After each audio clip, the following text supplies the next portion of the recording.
We've been saying to you for a while, have you been listening to us for a while? That you create your own reality. Those words were coined by Jane Roberts. She was receiving Seth. You create your own reality. And Jerry said, that's good. How? Because you all like the idea of being in control of your own reality. But how is it that it happens? And the answer to that is, you are emitting a vibrational signal that for the most part you're not yet in control of. So you're not really creating your own reality on purpose. You're creating your own reality because you're just observing things and offering a vibration and then getting more. That's how law of attraction works. So when you are looking at something wanted, you are including it in your vibration. When you say yes to it, you're including it in your vibration. When you talk about why you want it, you're including what you want in your vibration. You're finding resonance with that, and the source within you will join you in that fully. But when you're talking about what you don't want, you're finding resonance with that. There's no exclusion in this attraction-based universe. So when you say, no, I do not want that, you are a vibrational match to the very thing that you do not want. And the negative emotion that you feel is letting you know. There's discord within you because you're lining up with what you don't want. Law of attraction's bringing you more and more of what you don't want, you see. So we want to talk to you about vibration. Are you at the point that you can stand hearing about it? Yeah. You are vibrational beings. And now that you are willing and comfortable with talking about vibration, we want to remind you that vibration is everything. And that law of attraction is the engine behind it. So when you give your attention to something, wanted or unwanted, for as little as 17 seconds, another thought like that joins it, and momentum is on the way. Do it for another 17 seconds, and there's more momentum, and another 17 seconds, and there's more momentum. You cross the 68-second mark, and there is a lot of momentum, enough that you are having a manifestation of emotion within you. A manifestation of emotion. Don't you think it's fair to call emotion a manifestation? Since you feel it. It's visceral. You can really feel it. You can feel it. Esther knows she's in the wrong movie when she's got her jacket over her head. Emotion, you see. So, as you begin to realize that you have this guidance within you that's letting you know, and this is really the subject of this day that we most want to help you to feel and know, because it is the subject at this part of your evolution that will serve you the most. We want you to teach yourself about the momentum of thought, because thought is a very powerful thing. And thought that is in alignment with the source within you is more powerful than we have a reasonable way of explaining to you. Every thought is powerful. When you find resonance with unwanted things, you pinch yourself off from your source. You disallow the goodness that is your true trajectory, and that's why it feels so rotten while it's happening to you. But compared to resonance with source, dissonance with source is not that powerful.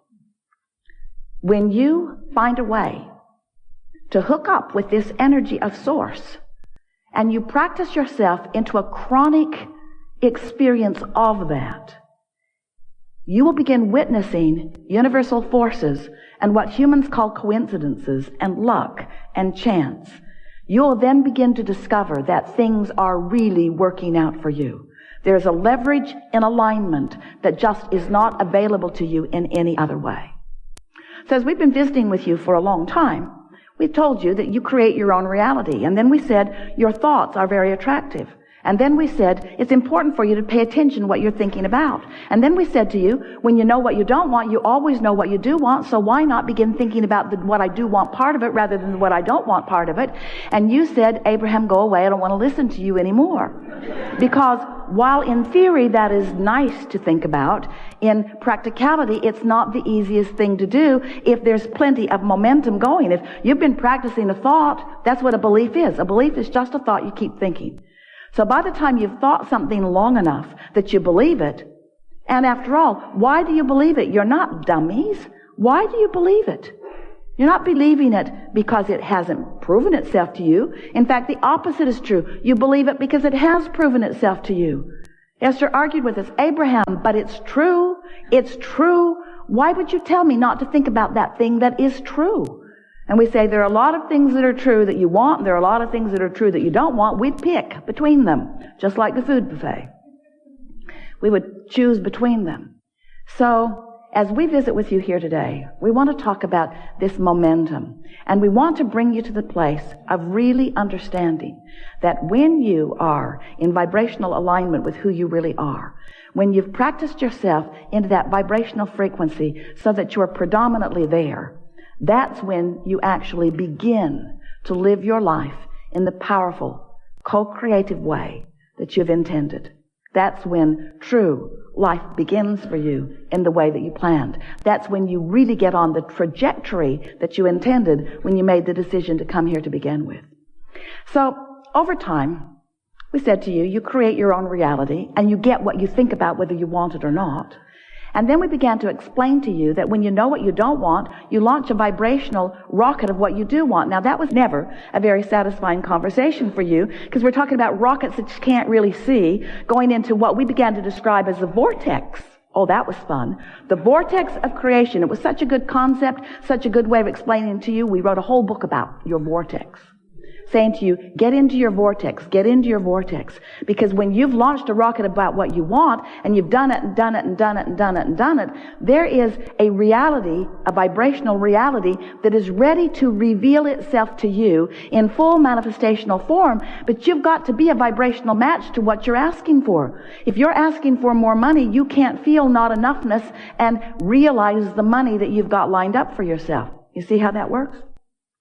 So we began talking to you about this vortex of creation, and many of you resonated with it. You got the idea of it, that there is a vibrational reality that is in place before there is a manifested reality. But it's hard for you to make that jump in most cases because you are so accustomed to translating things visually and auditorially and with your nose and your fingertips and your tongue. You're so good at that when we talk about a vibrational reality that you cannot see and that you cannot hear and that you cannot smell or taste or touch, it wasn't as real as you wanted it to be. And then we began to explain, but you can feel your way into it. When you're happy, you're there. When you feel elation, you're a vibrational match to what's in there. And if you can keep it up, if you can keep the momentum going in the direction of what you want long enough, and it's not that long, if you can hold yourself in vibrational steadiness with who you really are and what you really want, a momentum will ensue that will be realized by you in full manifestational form. So that in time, everyone around you will be able to witness the manifestation that has moved from the vibrational reality into what you want to call reality. You don't want to call it reality until you can sleep with it or spend it or eat it or live in it or drive it. In other words, we get it. You want it to be about your spaces and faces and places. We get that. But we want you to understand, we've said this to you for so many years, on so many occasions, that everything that everybody wants, no matter what it is, whether it's a material object or a relationship or a state of being or a pile of money, a circumstance, an event, everything that everybody wants is for the singular reason that you believe you will feel better in the having of it. And we want to remind you here today that not only will you feel better in the having of it, we can't even find words to explain to you how glorious clarity is, how wonderful it is to be chronically connected to this stream of well-being. So now we have another way of explaining it to you. So the vortex, which is the vibrational reality, which some of it you're allowing yourself to live and some of it not, this vortex has enough in it to keep you busy for 20 or 30 lifetimes. So if you can relax and expect good things to come to you, then more of the things that you've defined begin to flow specifically into your experience. It's such a nice thing. So we began describing to you that you've got to prepare yourself for the content of the vortex to reveal itself to you. You've got to be on the same vibrational wavelength. If you set your radio dial on 101 and expect to hear something that's being broadcast from 98, you don't hear it, do you? The frequencies have to match up.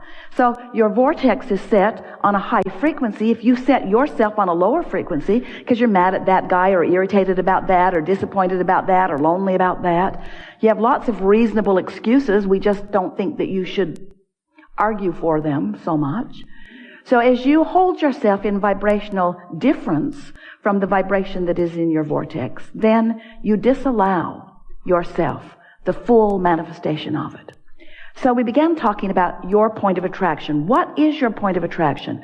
What is your right now, in this moment, in every moment, relationship with what you've created, with what's actually in the vortex? Well, you can tell by the way you feel what your relationship is. But you can also tell by how things are turning out for you.